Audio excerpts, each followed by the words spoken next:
I'm Akil Howson. I'm an EPL match official and the second black match official on the Premier League, and this is my journey.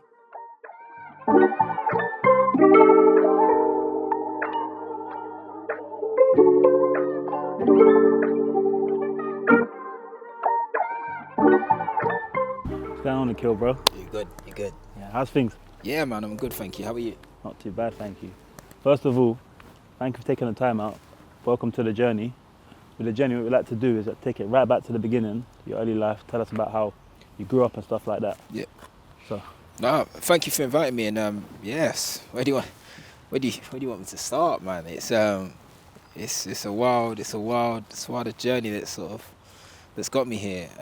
Growing up, I lived at home with my sort of twin sister and my mum. Mm-hmm. Obviously quite fortunate because they're two strong black females. Love to hear that. Role models sort of in my life. Obviously, born in Leicester, born and bred here, East Midlands. So like all my friendship circles are sort of from this neck of the woods. My first crush was from here. My obviously daughter lives here. My first telling off was from here. My first time I got in trouble was from around here. My first job, my first steps into my career were from around here. So yeah, Leicester holds a key place in my heart. Okay, good to hear. I love like stories about people's hometowns and stuff because obviously it brings you right back and the nostalgia of it's beautiful as well. In saying that as well, like growing up, what was your like hobbies and interests? What was you kind of into? I was into everything really. Growing up, I used to have braids when I was a youth. Yeah, so I used to have braids. So I remember Sundays used to be braids days. So my mum used to do mine and my sister's hair, and that I used to look forward to that. Like that was like the highlight of my week.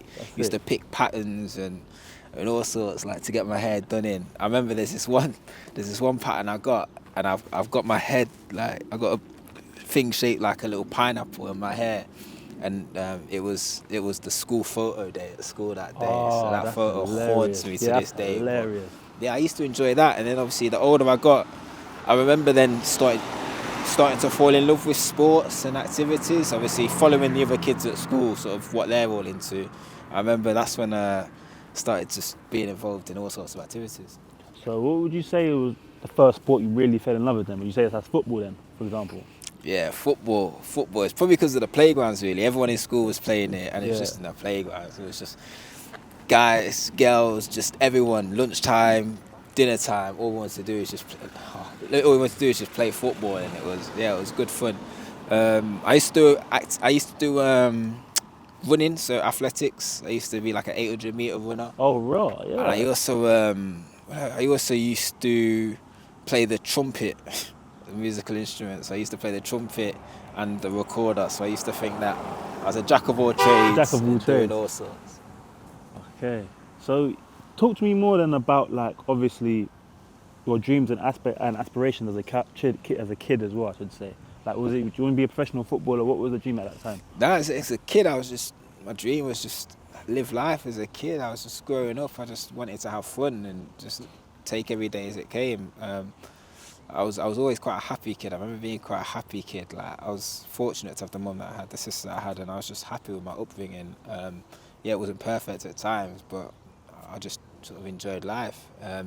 The older I got, I started to just see football and footballers on TV. Obviously, Emile Heskey comes from Leicester and Dion Dublin was obviously Leicester local as well. So I started seeing these people from Leicester thinking, oh, maybe footballers could make it. Maybe that's something that I could do in my career, and maybe that's when the dream of being a professional footballer actually started. Okay. So I remember being told you've had a brief period at Leicester City. Tell me more about that as well. Yeah, so I think this is about 11, 12, 13. I can't remember the exact age. I tell everyone it was Leicester City. It's better, obviously, saying that I played for Leicester City, but unfortunately it was obviously just the development team. So that's like the basically like having a long trial at Leicester rather than actually playing. I was only one of them myself at one point as well. No, so tell me more then about obviously your mum being like quite a strong figure in your life. Like I'm sure she got you into like different activities and stuff like that as well along the way. Yeah, no, my mum was great. So she's the one who took me to all my activities. She took me to She took me to football trainings, all the little football clubs that I paid for. She took me to athletics, and she took me to basically anywhere we needed to go. Me and my sister, she was there for us. And she took me to a lot. So Akil, as you said prior, your mum played a significant role in obviously putting you in extra activities and extracurriculars and stuff like that. So tell me, how did you fall into refereeing? Because I heard it's a funny story. Alright, it's mad. So basically, obviously, I wanted to be a professional player. That's my dream. I love football. So I'm falling in love with football now at this point. And I'm 14 years of age, and my mum's literally took me into a car, and I just assumed we were going to football training. Yeah. So I'm sat in the car, as you do as sort of like a 14-year-old boy. It starts driving. I know the way to football training, and this wasn't the way. So it's getting a bit like, Mum, where are we going? Getting a bit sketchy, innit? Yeah, what's happening here? Where are we going? And the journey was a bit longer than I thought it was going to be. Obviously, 20 minutes later, next thing you know, we're there. We've pulled up at some sort of clubhouse thing. It's in Corn, local area, just north of Leicester. Yeah. And I'm just walked into a room of 15 to 20, sort of middle-aged to old white guys, sat there, and there's a big sign saying, "Welcome to your referee course." And I thought, what is this? Yeah. This is not me. Like, Mum, what have you done to me?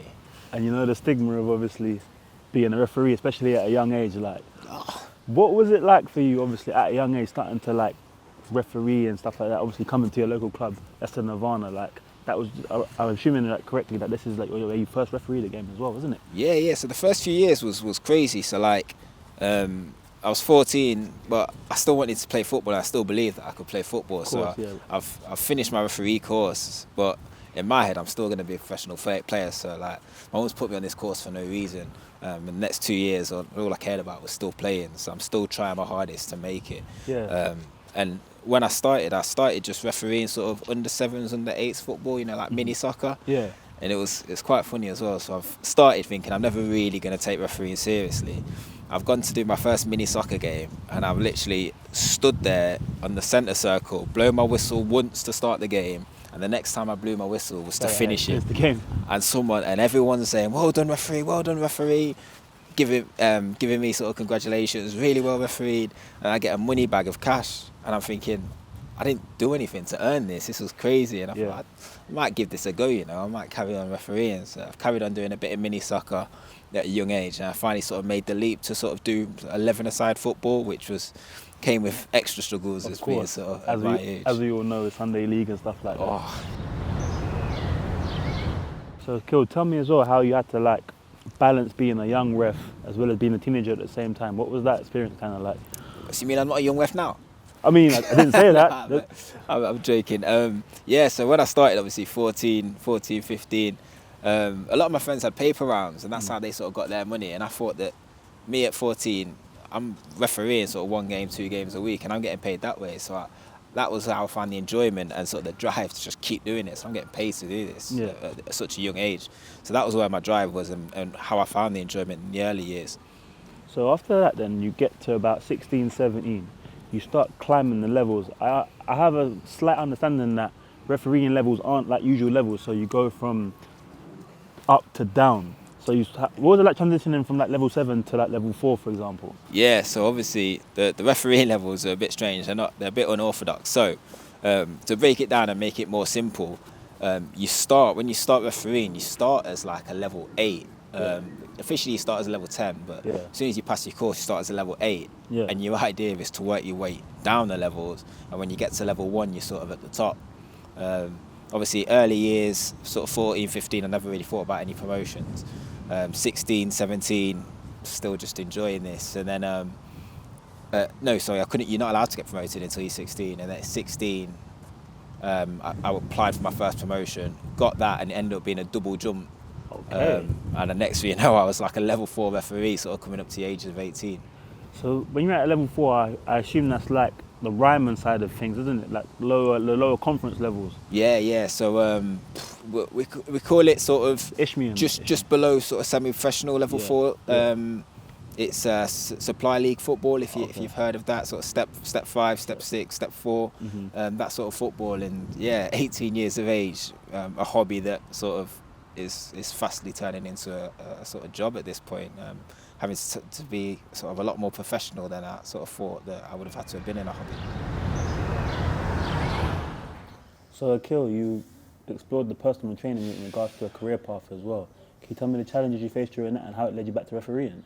Yeah, so I mean, I've always refereed. Obviously, it's always been a hobby, so I've always stuck with the refereeing. But personal training, I was 18 years of age, and no matter how much my dad wanted me to, he wanted me to go to university. I didn't want to do that, so I didn't explore that. And for me, I always wanted to be a personal trainer. I think at 18 years of age, you realise that I want to be a professional footballer. So I think at 18 years of age, I realised that that's not happening. So I just looked at what else I could do, and PTing seemed cool. Like 18 years of age, working in a gym, always lifting weights. Like the PT seemed like the cool thing to do.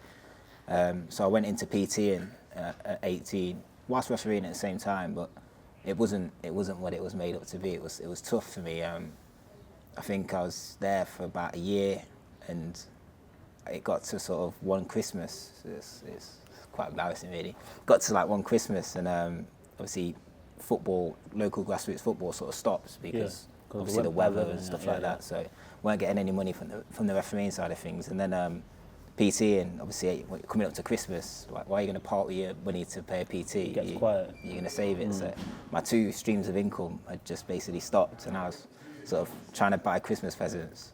Didn't really have any money coming in, and then my dad's birthday is January, and obviously my mum's birthday is February, and obviously there's another occasion in February which, as an 18-year-old boy, you want to have money for.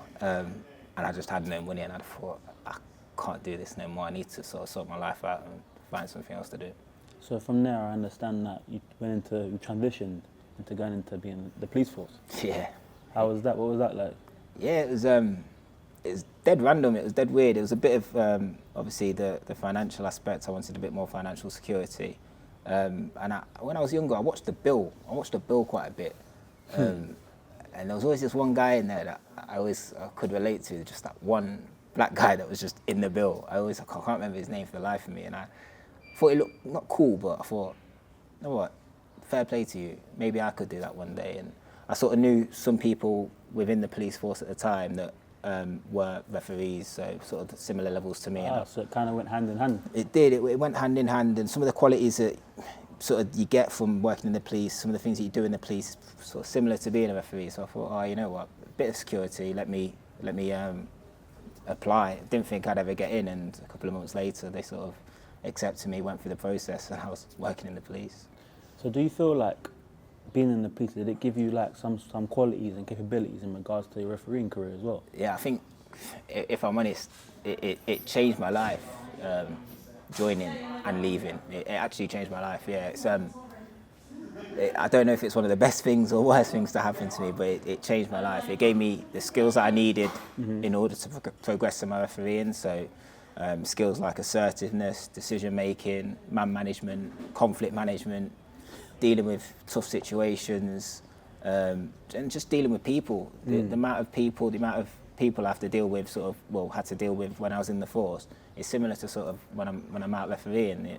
22 players are all going to be different. How do you deal with their emotions? How do you deal with their pressures? How do you deal with the fans? How do you deal with the subs that could be frustrated that come on? So it gave me some skills and qualities and taught me a lot. And obviously from joining the police, a year later in my refereeing career, I got promoted, which goes to show that there are some transferable skills that I gained. So when you said you wanted to pursue your refereeing, what do you mean by that? So I was a level 3, and at the point of leaving the police, I'd just been promoted to assistant referee in the Football League. So I sort of seen that as a few years away from making the Premier League as an assistant referee, or sort of getting my name in there and hopefully one day progressing as a referee. So I just thought, I'm at a good level, I might as well. And that's what I sort of thought. So I left, and all I was doing for a few years is just literally running a line on sort of League 1, League 2, and then refereeing at that Step 3 level, and just doing that for a few weeks, and just bits of jobs. So I was a security officer and stuff, just to sort of top the money up, and it was just to free me up to give myself enough time to sort of progress and try and get through the system, get through the leagues. Luckily, it only took sort of 8 months for me to actually get promoted and sort of be able to officially maybe call it a job, where Select Group 2 was formed, which just basically employed match officials on the championship, and I got that in 2015. It was now when that formed. I was sort of one of the founding members, or whatever you want to say, of that group, and as an assistant referee. So I sort of retired from refereeing at a young age and just became a full-time assistant referee, just winning a line on the championship. Then it was exciting, and I sort of saw that as one step away from the Premier League. It sounds easy in my head, and it sounded easy in the time in my head, but yeah. That's when it gets quite serious, though, as an assistant referee, because you're literally on the cusp of the Premier League, as clubs would see it that way. So the stakes are much higher. So did it feel like that at the time as well? Yeah, certainly. Like I said, at the time, making that decision, I was refereeing step-free football. So I was going from refereeing in front of 200 fans to then winning the line in front of 3,000, 4,000, 20,000, 30,000 football fans. And it was like, wow, it's a big change. So yeah, you could tell, you could sense there's a big difference. So obviously one of your refereeing milestones, you could say, is you ran the playoff final in League One. What was that like? Yeah, it was crazy. It was 87 or 88,000 people there, which was Wembley, isn't it? Yeah, it's close to a sellout. It was probably one of the best weekends of my life. It was great. Like, obviously, you get treated really, really well. There's two big teams in there. Barnsley played Sheffield Wednesday, and obviously it's a local derby as well. So it was like that added spice. Big occasion. Yeah, not just a team wanting to get promoted. It's a bit of a local derby, and obviously to get the news and get told you're going to Wembley. It was actually my second time at Wembley. I'd been before in the FA Trophy, but that was sort of 47-ish thousand, so it wasn't quite full. This had doubled that, and it was different. And my partner came to the game, to be fair, and she actually got to spend the weekend away with us, and she's sort of seen what we go through. She sees all the hard work that I go through, the times in the gym, the weekends away, the times when I'm sad if I've made a mistake, the times when I'm happy if I've come home from a game, I know I've got a decision right. She sees sort of the hard work and all the sort of sacrifices I make on a Sunday, etc. And I'm just in front of the laptop watching games or watching matches, trying to develop. And then for her to spend that weekend away and sort of nice meal, etc. was obviously good for her to see and be a part of. That's nice. So also as well, I remember you mentioning something along the lines of you had like a period where you thought about quitting refereeing. What stopped you from going down that road and persevering to obviously getting to where you are now? So that, to be fair, there's been a lot of times when I've actually thought about stopping and just thinking about myself. I've got a daughter, and I've got a family to take. I've got responsibilities now. I've got a family to take care of. My mum's not been in the best health lately, so I've got responsibilities where they matter to me, and me chasing a dream that's probably never going to come.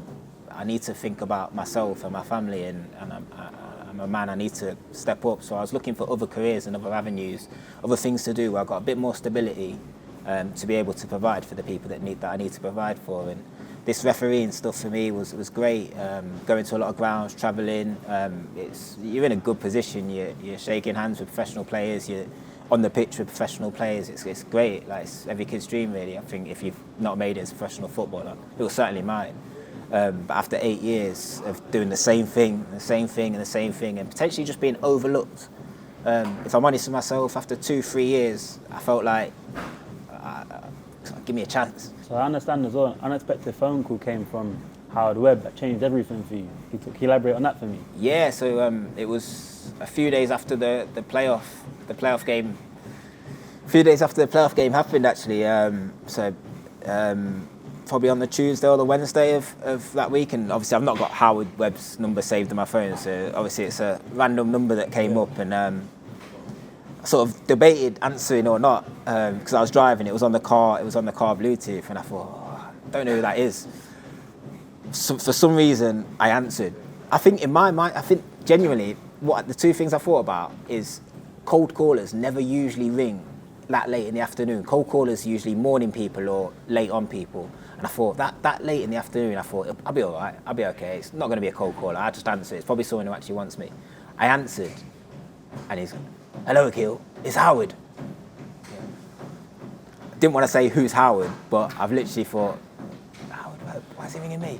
And obviously, naturally, as you do, or as I do, thinking, what have I done now? Am I in trouble? Who have I upset? What have I done? Because instantly, I just thought negative. And he's says, "Oh, Akil, hope you're okay. Well done the other day in the playoff. Thank you for all your hard work." And PGMOL were thinking about offering you a promotion to the Premier League. It's called the Select Group 1. And they offered me a promotion to the sort of Premier League list. It was probably the best moment of my life. I remember sort of just having to pull over. I didn't know what to do. I'm shaking. I just stood shaking, like it's literally. It's a real moment. Yeah. So surely as a Premier League match official, you face like criticism and challenges during the way. Can you explain more on that as well? Yeah, I've had lots over the years. Many challenges over the years. I mean, some internal, some external. I mean, within the refereeing committee, it's not as diverse as it potentially could be. I'm a match official of colour, which is quite obvious. Going out to see stadiums, I'm one of the only black match officials. I'm the only one that looks like myself, and I stand out.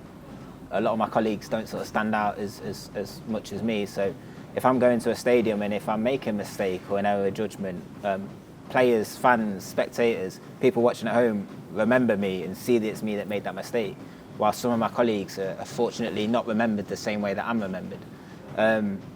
If I'm on TV or I'm doing a game that's on TV, it's me that's on that game because I'm the only one. I mean, when the Select Group 2 list formed, I was the only one of diverse background in the top 2 divisions, so it was always going to be me that made that mistake. And so coming through the system, I carry the pressure of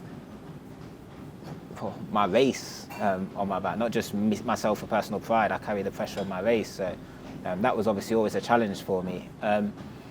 Sort of spoke about the observers in the past when I was coming through the system, but online abuse from fans as well, because I'm an easy target. So instead of referees are this and referees are that, it's that black referee is this and that black linesman is that, and I'm the one that gets racially abused as well, which obviously isn't great. Can you touch on that a bit more? Like, can you elaborate on how does that make you feel as a person, not just as a match official, as a person, when you see things like that? So I look at it in that way. Well, I was there and I'm on the pitch with the players that are your idols, or I'm probably living your dream in a way, let's say. So I look at it in that perspective to try not to get frustrated or annoyed.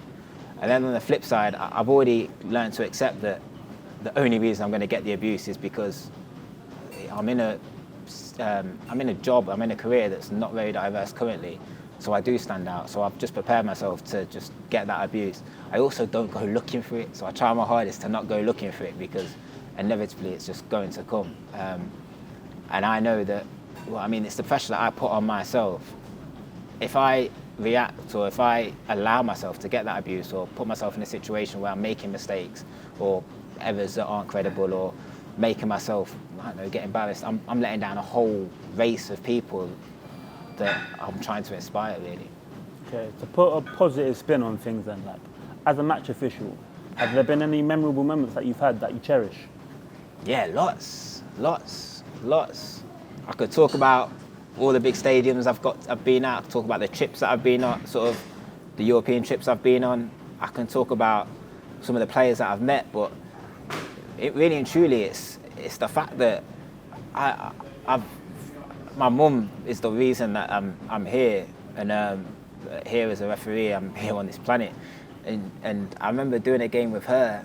I was her fourth official because she was a bit nervous. She had like a cup final or something, and I was like I was her fourth official just to get her through that cup final. It was like one of her first local cup finals, and I was fourth official to her, and it was just seeing her face and seeing how she approached the game, and seeing obviously in the week how nervous she was, and then obviously me being there, how relaxed and how confident she was in it. She sort of got through the game because of me being there, and it was a nice moment. Like, it was like a family feel. And them sort of moments that I probably would never have got. I mean, certainly wouldn't have got if I was still playing, because I wouldn't have got that. And I've also been able to take her Wembley. She sat in the royal box at Wembley. Like, when I did the FA Trophy game, she got tickets to the royal box in Wembley. So she's in like royalties box, getting royal treatment from a hobby. that's luckily turned into a career. So yeah, some Amazing, moments. So even leading on from that as well, like, how does it feel to be like the second ever black match official in the Premier League? Is that something you hold with great pride as well? Yeah, like it's history, isn't it? Yeah. It's history. I didn't see it as that, and I never started refereeing. I didn't start refereeing for me. I didn't want to be a referee, and I didn't start refereeing to ever become that. I didn't start refereeing with the intention to be the next Yuri Rennie, or if I'm honest, Yuri Rennie wasn't the reason why I fell in love with football or wanted to ever get anywhere refereeing. So I didn't realise how bad it was until 2015 when I saw that it was just me. I looked at the Premier League list and there was no one that was diverse. I looked at my list and there was no one that was diverse, and I just knew that I want to make change. This can't carry on. I want to make change. I shouldn't go to meetings, training camps, and feel like I'm different, because I am. I shouldn't be in a changing room and everyone's listening to music and everyone's got the same taste or same interests and I'm different. I shouldn't be the one that stands out all the time. It has to be more diverse, and I thought if I can break down a barrier, then hopefully that barrier is broken down and the next generation can come through and everyone can feel more comfortable going to training meetings, picking up a whistle, going out to a local park, pushing through the leagues and potentially getting to the levels that I'm at, and they'll feel more comfortable at these meetings and in these environments than certainly I've felt coming through from grassroots to now. So believe it or not, you're actually a trailblazer in this scenario, and it's a great thing. Leading on from then, is there like a lasting legacy that you actually want to leave for others, whether that be the black community or other minority communities as well? Yeah, I mean, like I said, every time I go out, every time I go and do a game, I'm doing a game for my race. Like, I'm not just doing a game for me. I'm not just doing a game because it's work. I'm doing a game for my race. I'm doing a game on the Premier League. So obviously the Premier League's a global brand. I'm hoping that one day someone from across the world could pick up a whistle. Someone in the Caribbean could, oh look, it's happening in England, pick up a whistle and could be the next FIFA referee in the Caribbean. I'm hoping that someone in Africa could be the next FIFA referee in Africa. I'm hoping that someone could see what I'm doing and could inspire the next generation to think, oh yeah, not everyday football, maybe go into refereeing or other avenues just by seeing what I've been fortunate enough to be able to do. So yeah, I'd love to inspire the next generation. Obviously, I'm new to the Premier League, so first and foremost, it's just about just enjoying the moment and just doing the best I can do and just trying my hardest to just be here as long as I can. And then once I am here and once I probably have had a few years of doing what I'm doing, hopefully one day just get some new people, hear stories of new people sort of passing the referees course. I remember coming through the system when I was on the Championship, I received a text message from RDO, they're called, the Referee Development Officer.